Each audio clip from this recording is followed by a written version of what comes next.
നമ്മൾ എങ്ങനെ അള്ളാഹിനെ സ്നേഹിക്കാതിരിക്കുക? അള്ളാഹു എത്ര അനുഗ്രഹങ്ങളെ നമുക്ക് നൽകിയിട്ടുണ്ട് സഹോദരങ്ങളെ. ഓരോ അനുഗ്രഹങ്ങളെ പറ്റി ആലോചിച്ച് നോക്കിയാൽ മതി. അറ്റമില്ലാത്ത അനുഗ്രഹമാണ് അള്ളാഹു മനുഷ്യന് നൽകിയിട്ടുള്ളത്. നമ്മൾ ഏത് അവയവം എടുത്താലും, ഒരു കിഡ്നി മാത്രം എടുത്ത് നോക്കിയാൽ മതി. ഒരു ഡയാലിസിസ് ചെയ്യുന്ന ആളുടെ ഒരു ഇടങ്ങേറ്, ആഴ്ചയിൽ 3 ദിവസം പോകണം വരണം, 5 മണിക്കൂർ 4 മണിക്കൂർ മെഷീൻ്റെ അടുത്ത് കിടക്കണം, അരമണിക്കൂർ കയറ്റാനും അരമണിക്കൂർ ഇറക്കാനും, 4 മണിക്കൂർ അതിൻ്റെ അടുത്ത് കിടക്കണം. ആ വലിയൊരു പെട്ടിൻ്റെ അടുത്ത് ഒരു നാടൻ മാങ്ങൻ്റെ അണ്ടിൻ്റെ അത്ര വലിപ്പമുള്ളൂ കിഡ്നി പറഞ്ഞാൽ. ആ ഒരു കിഡ്നി മതി. അത് ഇല്ലാത്തതുകൊണ്ടാണ് ഈ പെട്ടിൻ്റെ അടുത്ത് വന്ന് ആഴ്ച 1.5 കിടക്കണം 3 ദിവസം. എന്നാൽ തന്നെ കിഡ്നിൻ്റെ പ്രവർത്തനം മുഴുവൻ കിട്ടുമല്ല.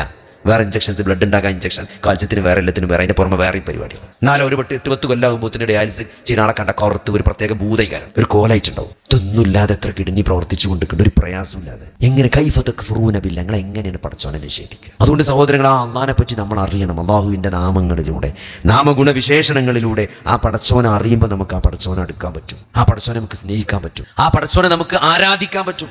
ആ പടച്ചവനെ മാത്രമേ നമ്മൾ ആരാധിക്കാൻ പാടുള്ളൂ. അതിനാണ് അള്ളാഹു സുബ്ഹാനഹു വ തആല ഇറക്കിയത്, ഈ വേദഗ്രന്ഥം അവതരിപ്പിച്ചത്.